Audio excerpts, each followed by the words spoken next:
Hi, I'm doctor Angelina, general physician, Nova Christian hospital, Chirala. ఈరోజు మన ఈ యొక్క ఎపిసోడ్లో మనం తరచుగా ఓపీలో మనం చూసేటువంటి సమస్య బీపీ, షుగర్ తర్వాత థైరాయిడ్ ప్రాబ్లమ్స్ గురించి మనం డిస్కస్ చేసుకుందాం. అసలు ఈ థైరాయిడ్ ప్రాబ్లమ్స్ ఎలా వస్తాయి, ఎందుకు వస్తాయి? ఈ థైరాయిడ్ ప్రాబ్లమ్స్ అనేది మన శరీరంలో మెడ భాగంలో ఉండే థైరాయిడ్ గ్రంథి సరిగ్గా పనిచేయకపోవడం వల్ల థైరాయిడ్ సమస్యలు, అంటే ఎక్కువగా అది ప్రొడ్యూస్ చేసే హార్మోన్స్ని ప్రొడ్యూస్ చేసినప్పుడు హైపర్ థైరాయిడిజం, లేదంటే తగిన మోతాదులో ప్రొడ్యూస్ చేయకపోవడం వల్ల హైపోథైరాయిడిజం. ఈ థైరాయిడ్ గ్రంథిని మన బ్రెయిన్లో ఉన్నటువంటి హైపోథలామస్లో పిట్యూటరీ గ్లాండ్ నియంత్రిస్తూ ఉంటుంది టీఎస్హెచ్ అనే హార్మోన్ ద్వారా.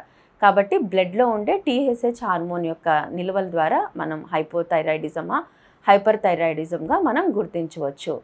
మనం సాధారణంగా గమనించినట్లయితే ఎక్కువగా విశ్రాంతి తీసుకుంటున్నప్పటికీ అలసట, మంచి బలమైన ఆహారం తీసుకుంటున్నప్పటికీ నీరసంగా ఉండడం, హెయిర్ లాస్ అయిపోవడం, బరువు నియంత్రణలో లేకపోవడం, ఇలాంటివన్నీ మనం గమనించినప్పుడు మనం తీసుకునే ఆహారంలో మార్పుల వల్ల, లేదంటే తగిన విశ్రాంతి లోపం వల్ల అని మనం నిర్లక్ష్యం చేసే అవకాశం ఉంటుంది. కానీ షుగర్, హైపర్ టెన్షన్ ఎలాగ మనం టైట్ కంట్రోల్లో ఉంచుకోవడం ద్వారా మంచి ఆరోగ్యాన్ని ఎలా పొందుకోవచ్చో, చాలా రకాలైనటువంటి కాంప్లికేషన్స్ని ఎలాగా మనం సాల్వ్ చేసుకోవచ్చో, అదే రీతిగా సకాలంలో ఈ యొక్క థైరాయిడ్ డిస్ఫంక్షన్ కనుక మనం గుర్తించినట్లయితే మనం చక్కటి ఆరోగ్యాన్ని పొందుకోవచ్చు. ఇందులో మొట్టమొదటిగా హైపోథైరాయిడిజం, అంటే థైరాయిడ్ గ్లాండ్ T3, T4 అనే హార్మోన్స్ని తక్కువ ప్రొడ్యూస్ చేయడం వల్ల ఎటువంటి లక్షణాలు మనం చూడవచ్చు.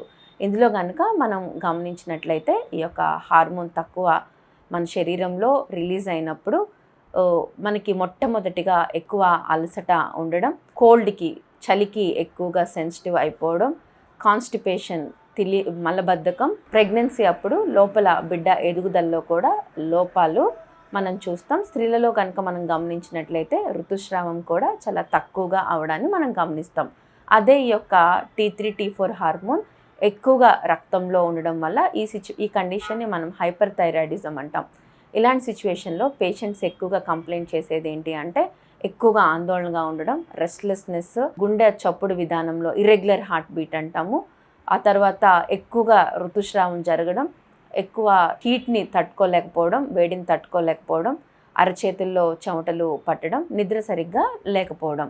ఈ రెండు కండిషన్స్ కూడా మొట్టమొదట చిన్న చిన్న సమస్యలుగా, అంటే సాధారణ సమస్యలుగా ప్రారంభమయ్యి మనం గనక సకాలంలో స్పందించకపోతే జీవన క్రియలో చాలా మార్పులు జరిగి ఎక్కువగా కాంప్లికేషన్స్ వచ్చే అవకాశం ఉంది.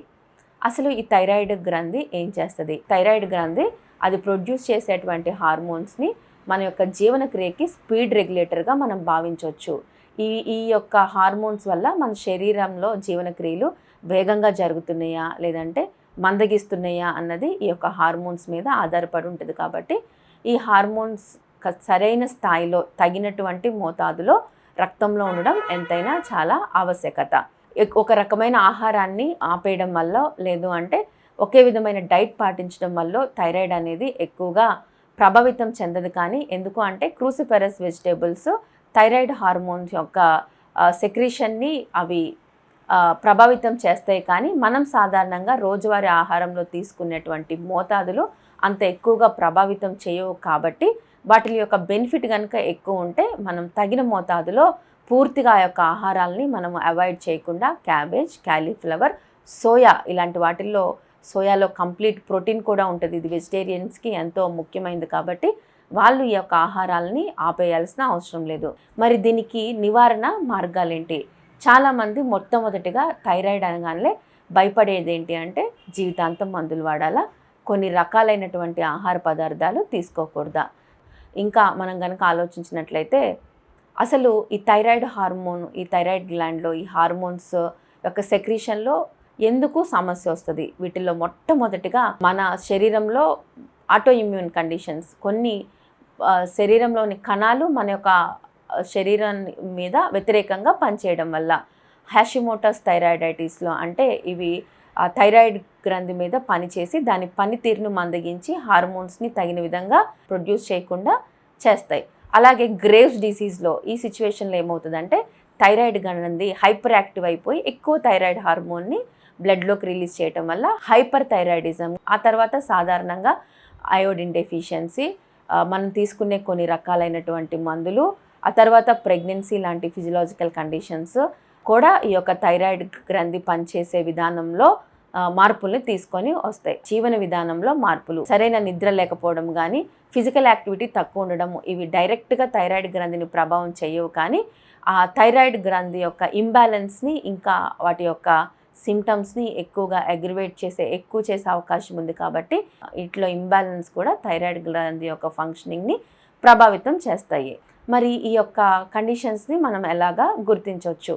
చాలా సులభమైన విధానం. మనం ఫిజిషియన్ దగ్గరికి వెళ్ళి రక్తంలో ఈ యొక్క మరి ముఖ్యంగా TSH హార్మోన్, ఈ యొక్క హార్మోన్ యొక్క హెచ్చు తగ్గులు ఇది కనుక అధికంగా ఉన్నట్లయితే T3, T4 హార్మోన్ ఎప్పుడైతే తగ్గుతాయో ఇది నెగిటివ్ ఫీడ్బ్యాక్ మెకానిజం వల్ల TSH అనేది ఎక్కువ ఉంటుంది. దీన్ని మనం హైపోథైరాయిడిజంగా భావించాలి. లేదు అంటే ఈ యొక్క TSH అనే హార్మోన్ కనుక తక్కువ ఉంటే T3, T4 హార్మోన్ మన యొక్క బ్లడ్లో ఎక్కువ ఉంటుంది. కాబట్టి దీన్ని ఈ యొక్క థైరాయిడ్ డిజార్డర్స్ని ఎలాగ నిర్ధారించుకోవాలి, ఎలాంటి నివారణ పద్ధతులు సాధారణంగా మనం భావించకుండా ఒకసారి మీరు మీ ఫిజిషియన్ కనుక కన్సల్ట్ అయితే వాళ్ళు మీ బ్లడ్లో ఉన్నటువంటి T3, T4, TSH హార్మోన్స్ ఒక్కొక్కసారి అవసరమైతే మరి యాంటీ-TPO యాంటీబాడీస్, లేదంటే ఇంకా మిగిలిన రకాలైనటువంటి పరీక్షల ద్వారా, ఇవి చాలా సింపుల్ టెస్ట్లే, ఎక్కువగా వీటికి ఖర్చు కూడా కాదు.